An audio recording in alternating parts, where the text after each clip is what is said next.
एक ऐसी लड़की जिसे हिमालय की वादियों से निकलकर पूरे बॉलीवुड को हिला दिया, जिसने न सिर्फ अपने अभिनय से बल्कि अपने तेवरों से भी सबका ध्यान खींचा। कभी झांसी की रानी बनी तो कभी क्वीन बनी, लेकिन इस रानी की जिंदगी में भी आए कई तूफान, प्यार, धोखे और जंग। वो लड़ाई जो उसने इंडस्ट्री के सबसे बड़ी सितारों से लड़ी, वो मोहब्बतें जिन्हें वो कभी खुलकर स्वीकार नहीं कर सकती। आज हम बताएंगे कंगना रनावत की जिंदगी की वो अधूरी मोहब्बतें जो कभी मुकम्मल ना हो सकी। तो जुड़े रहिए हमारे साथ दोस्तों। कंगना रनावत की जिंदगी की उन परतों को आज हम खोलेंगे जिन्हें उसने दुनिया से छुपाने की कोशिश की, लेकिन सिर्फ देसी दिल वाले पर। वीडियो को लाइक कीजिए एंड चैनल को सब्सक्राइब करना मत भूलिएगा। कंगना रनावत का जन्म 23 मार्च 1987 को हिमालय के एक छोटे से गांव में हुआ और उसका नाम रखा गया कंगना रनावत। उसके पापा अमरदीप रनावत एक सफल बिजनेसमैन थे और मम्मी एक आशा रनावत जो स्कूल टीचर थी। घर में अनुशासन था, पर कंगना का दिल आजाद परिंदे की तरह था। वो हमेशा से ही कुछ बनना चाहती थी और उड़ना चाहती थी। कंगना का बचपन किसी भी आम पहाड़ी लड़की जैसा नहीं था। वो जिद्दी थी, तेज थी और खुद के लिए सपने देखती। वो बाकी लड़कियों के लिए असंभव कहे जाते थे, लेकिन कंगना हमेशा ही उन ख्वाबों को पूरा करती थी। उनका स्कूलिंग, उनका कॉलेज, सब कुछ जल्दी कंप्लीट हो गया और महज 17 साल की उम्र में जब बाकी लड़कियां कॉलेज की तैयारी में लगी थी तो कंगना ने घर छोड़ने का फैसला कर लिया।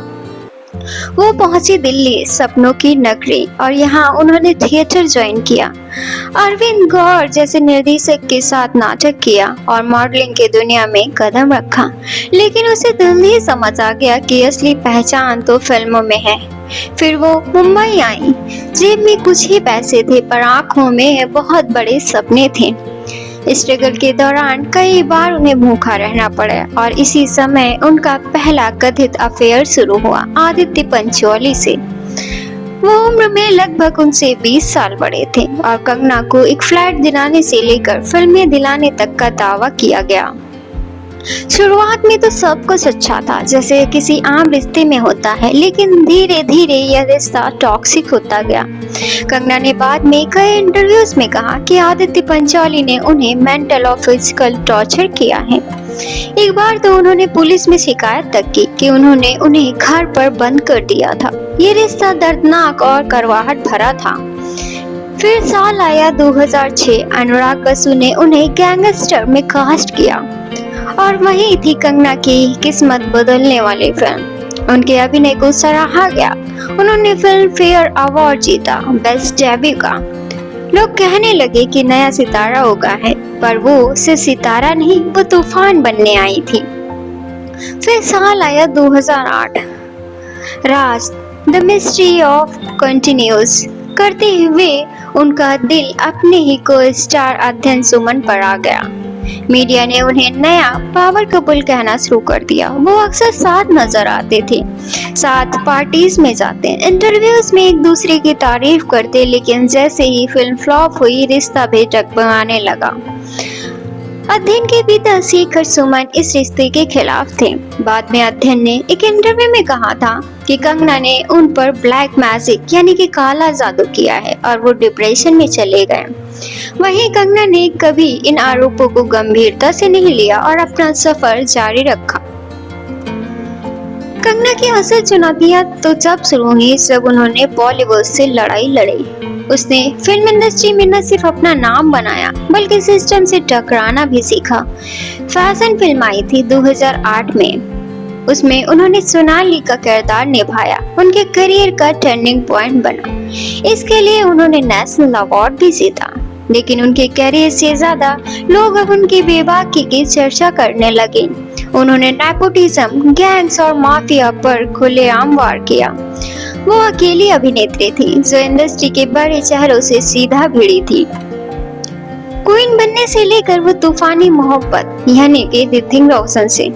जब कंगना क्रश 3 की शूटिंग कर रही थी तब उनके करियर में एक और बड़ा मोड़ आ चुका था।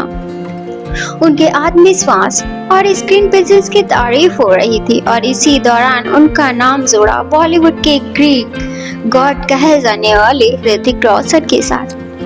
पहले सिर्फ को स्टार का रिश्ता था, फिर मीडिया में खबरें आई और दोनों एक दूसरे के बेहद करीब हैं। कंगना ने कई बार इशारों में स्वीकारा कि वो किसी सिली एक्स के बातें कर रही हैं, जिसने उन्हें धोखा दिया है। इस बयान के बाद बॉलीवुड में भूचाल आ गया। सब जानते हैं कि ये इशारा ऋतिक रोशन की साइड था। ऋतिक ने मीडिया में आकर कहा कि वो कभी कंगना के साथ रिलेशनशिप में नहीं थे। उन्होंने दावा किया कि कंगना उन्हें मेल भेज रही थी और ये मेल्स एक हैक्ड फेक आईडी से आए थे। उन्होंने लीगल नोटिस भेजा और साइबर क्राइम में जांच भी करवाई।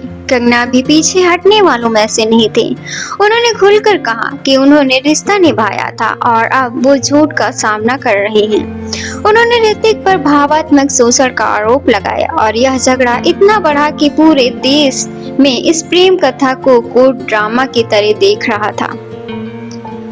2014 में जब ऋतिक रोशन से विवाद चल ही रहा था, तब कंगना ने फिल्म क्वीन साइन की। ये एक सीधी सादी लड़की रानी की कहानी थी जो अपनी शादी टूटने के बाद अकेले हनीमून पर निकल जाती है और दुनिया को अपनी तरीके से देखने लगती है।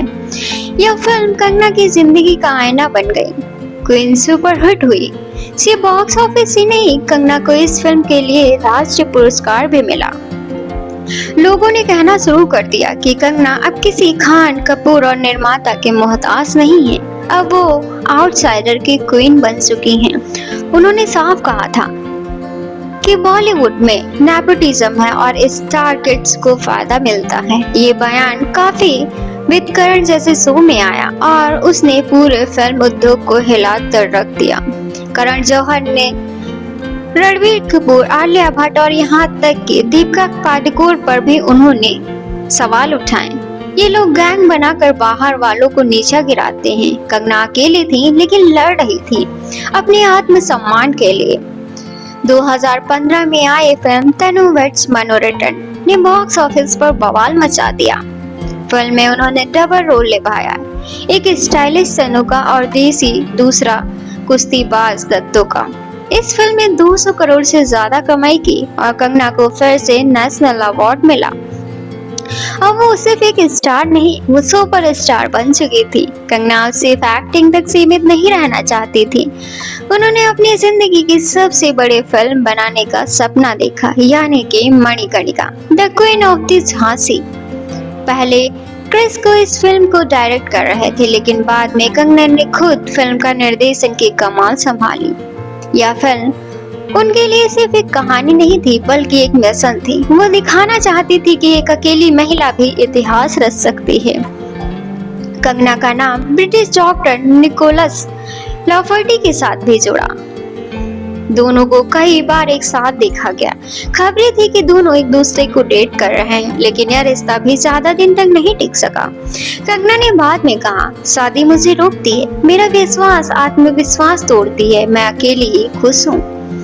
अब कंगना सिर्फ एक अदाकारा नहीं है, वो एक सोशल आइकन बन चुकी।